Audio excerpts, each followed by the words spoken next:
Hey everybody, if you wanted to know my opinion about the best free tool about comic books on the internet, it's this one. It's cgcdata.com, and it can go way into depth about CGC data so you can find out the prevalence of books from different dates. And it's created by my good friend Greg Holland, who is a data genius. Greg, tell folks about cgcdata.com. When I first saw the CGC census more than 20 years ago, it was on the CGC website, and I was like anybody else. I was interested in certain books that I wanted to look up, and on the CGC website, you had to look them up one book at a time. Sometimes you would look up a key issue, and you would want to see, well, okay, how many copies have been graded, not only of that key issue, but of the books on either side of that. You know, if the key issue is a number 5, you want to see number 3, number 4, number 5, number 6, number 7. You had to do that one book at a time, all the way back when CGC started more than 20 years ago. And so what I did was I took the data that I could find from the CGC website and I compiled it in its own database, and it became what I eventually began to call cgcdata.com. It's its own website, and since more than 20 years ago, the guys at CGC who run the company have been aware of my website, and they have thanked me for it. They said that they like to use it as well.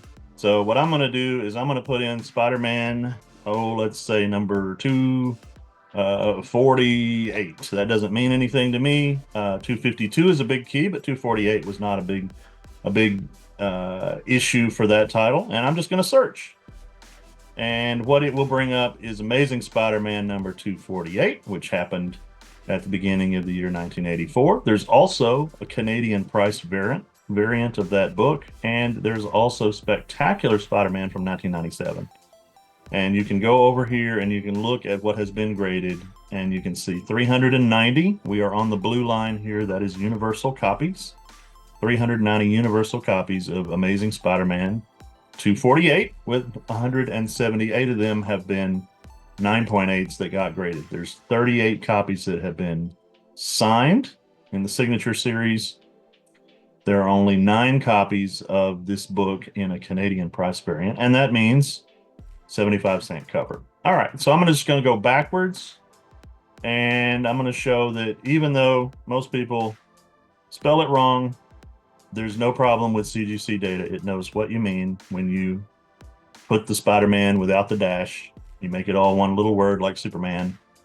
It will still work for you. And I mentioned Spider-Man first because it is the most popular title. Well, how do I know that? In CGC Census. That is one of the quick links that I have down here for just quick answers that people have to questions they ask all the time. One of them is, what titles have been graded most often? Well, if you want the summary totals by title, you can just click right there, and Amazing Spider-Man is number 1. Let me see if I stretch this, if it'll refit any better. It does. Okay. And so 1 million copies, that probably happened in this past week, that the 1 million line has been passed. CGC is 25 years old, roughly, and so that's about 40,000 graded per year for 25 years to get us to 1 million total CGC slabs for Amazing Spider-Man. So I had mentioned that Spider-Man, you might be interested in a particular issue, and then you might be interested in the issues that happen on either side of that book. And so what I'm going to do is I'm going to keep Spider-Man as the topic, but I'm going to take away the 248. And if you'll remember, 248 was January of 1984. And so I'm going to tell my search that I want to see the Spider-Man books that happened in 1983 and in 1984. And then I'm just going to let it run that search for me. And you will be able to see, relative to other Spider-Man titles, where 248 lies. And so let's look here. 238 happened in 1983. Nearly 10,000 universal copies have been graded. Several hundred of the Canadian price variant have been graded. Then we move on down through issue 240. 400 copies graded. And there's a lot of extra books in here. There are Danish editions of Spectacular Spider-Man, which came out in the 1983-84 timeframe. There are Spider-Woman issues, which happened in 1983. And so a little of this is too much noise, basically. If you were just really focused on Amazing Spider-Man near 248, then what you might want to do is turn off the variants, which is right here. Show variants, it's automatic to yes. Let's set it to no. If you're really focused on Amazing Spider-Man, then let's go ahead and put part of that amazing name in the search. You don't have to spell it out. It's going to find for you all titles that have AMAZ. Well, that's not going to be very many beside the one we want. And so let's go again. Let's run that same search again without variants, with AMAZ. And now we're getting a better view of not only issue 248, which we have right here, which I picked at random, but we see that it has 390 graded. 249, however, has an additional 150 copies graded. Why would that be? Well, my guess is this little note here, that 249 is actually a Hobgoblin versus Kingpin issue, where 248 just has a Thunderball appearance. Well, perhaps Thunderball's not very popular, Hobgoblin more popular. And then at 252, we have a very famous issue where it's the first appearance of the black costume. The cover looks a little bit like Amazing Fantasy 15, just modernized. And the number of copies graded is 22,000.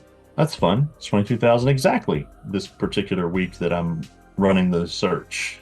And one thing you can do now, if you really want to know more about this book, if it totally caught you off guard that Amazing Spider-Man 252 was a big book, you can click on it and it will put into perspective not only the note about tying with Team Up 141 for the first appearance of the black costume.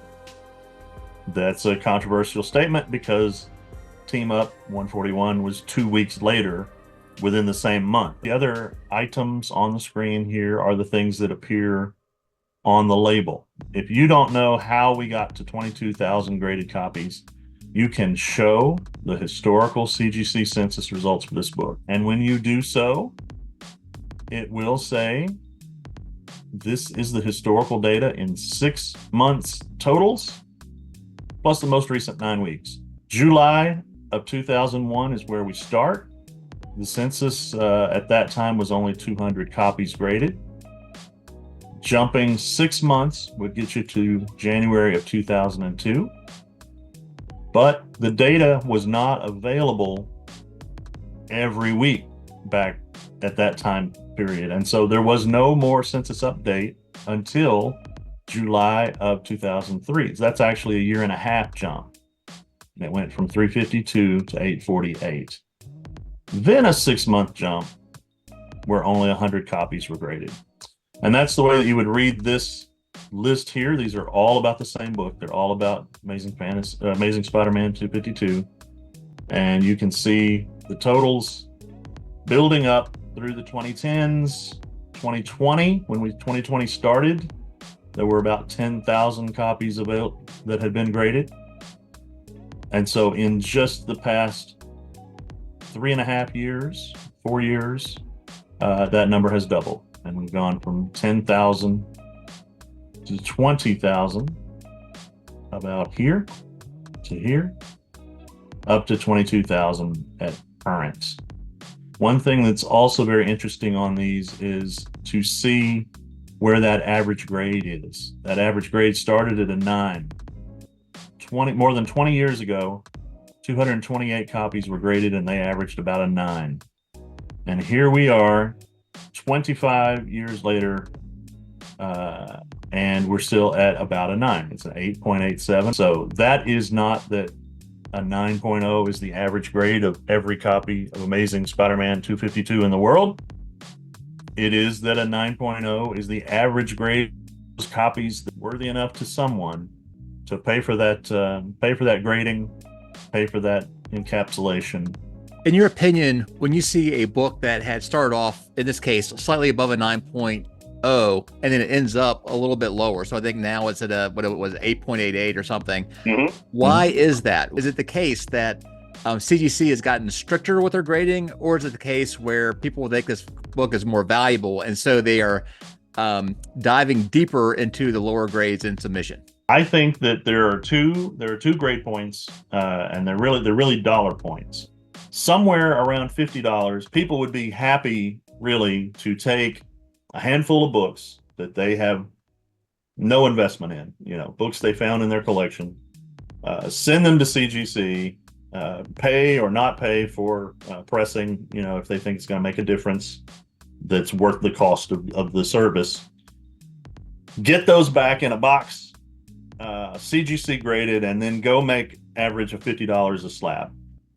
Where is that $50 mark, though, in the CGC grade? That's the question. I think we passed 9.0 and $50 quite a while back. And so if that's the case, if every copy 9.0 and above is worth at least $50 CGC graded, then you're going to see those grades build up in the CGC census. The only thing that can bring down the average then is that 8.5s and 8.0s and 7.5s become worth CGC grading. Or we have a whole bunch of people who still think that their 7.5s and their 8.0s are 9.0s or higher. And it's possible because everybody doesn't know exactly how CGC grades. The other dollar amount is 100 because people just can't pass up $100. And so I think that the average grade is a combination of a bunch of maybes at the $50 level and a whole bunch of definitelys at the $100 level. And so for a book that has unlimited value, essentially a book that at 0.5 you could still make $500 or $1,000, you're going to have the whole top to bottom. You're going to have every grade possible go to CGC. And at that point, you're finally going to get a picture of what's really out there in the world. A lot of those in the golden age, not a lot of those in the silver age, very few of those in the modern age. So. Folks, if you're watching and you like this content, please let us know, because Greg and I collaborate a lot, and Greg can go a lot deeper into cgcdata.com. Everybody, thanks so much for joining us, and we hope to see you around real soon.